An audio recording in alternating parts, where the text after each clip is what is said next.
Welcome to today's explainer. Today, we're diving into something I find absolutely fascinating, the visual language of motion.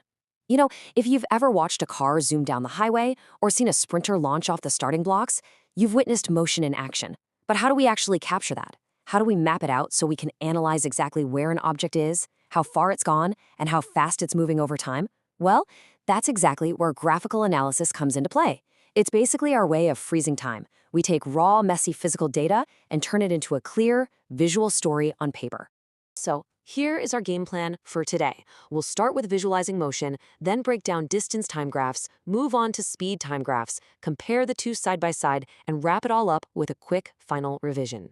All right, Section 1, Visualizing Motion. Let's get right into it. So what is graphical analysis of motion exactly? Basically, it's the study of motion by taking physical quantities, like distance and speed, and representing them graphically against time. These graphs are absolutely vital tools. I mean, think about it. Instead of just staring at a boring spreadsheet full of numbers, a graph gives us a shape. It gives us a line or a curve that instantly communicates what's going on. You can just glance at it and immediately know if something is speeding up, slowing down, or just sitting completely still. Okay, moving right along to Section 2, distance time graphs. This is where we map out distance versus time. Now, whenever you look at a distance time graph, the basic setup is always going to be the same. On the vertical axis, the one going straight up and down, we've got our distance, and that's measured in meters. Then on the horizontal axis, running left to right, we have time, measured in seconds. Since time is literally always ticking forward, what we're essentially doing here is tracking how far an object travels upward on the graph as it moves forward in time. Imagine for a second you just park your car. Well, time keeps passing, right? The seconds are absolutely still ticking away on that horizontal axis. But your distance? It isn't changing at all. You aren't moving up that vertical axis. Because of that, if you ever see a perfectly flat horizontal line on a distance time graph, it means zero change in distance. The object is completely at rest. But what if you're cruising down a straight highway with your cruise control perfectly set? In that case, you're covering equal distances in equal intervals of time. On a graph, that translates into a straight, upward-sloping line.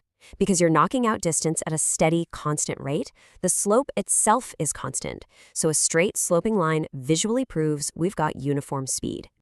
Of course, motion in the real world isn't always perfectly uniform, is it? Think about what happens when you hit the gas pedal and gradually speed up. Your speed is changing, which means our line is no longer perfectly straight. Instead, the graph starts to curve upward. And here is a fantastic golden rule to lock in your memory. A steeper slope on a distance time graph literally always means a greater speed. The steeper the climb, the faster you're going. And that brings us to a really crucial concept. This steepness, what mathematicians and physicists call the slope or the gradient, is the mathematical equivalent of the object's speed. If you simply take the change in distance and divide it by the change in time, boom, you have your speed. So whenever you're looking at the slope on one of these distance time graphs, you are looking at a direct, measurable representation of exactly how fast that object is moving. All right, let's switch gears. Section 3, speed time graphs. Now we're mapping speed versus time. So we are now dealing with a speed time graph.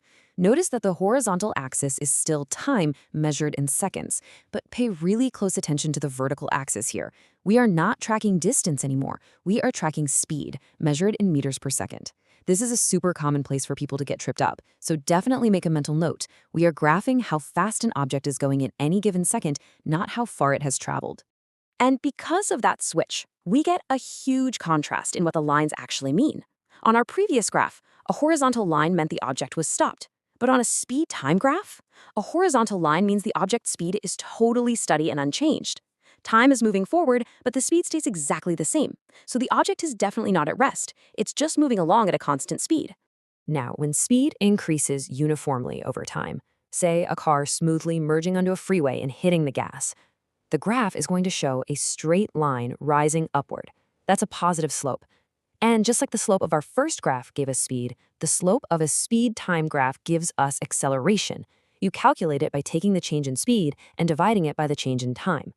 Think of it like comparing a high-performance sports car to a slow, plodding tortoise. The sports car goes from 0 to 60 in seconds, meaning its graph will have a massively steep positive slope because its acceleration is just off the charts. On the flip side, when an object slows down uniformly, its speed is dropping as time goes on, right?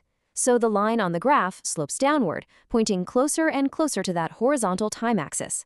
That negative slope visually represents deceleration. Now, I want to share one of the most powerful, kind of hidden features of a speed-time graph. You might be wondering, hey, if this graph only shows speed and time, is there any way to figure out how far the object actually traveled? Yes, absolutely.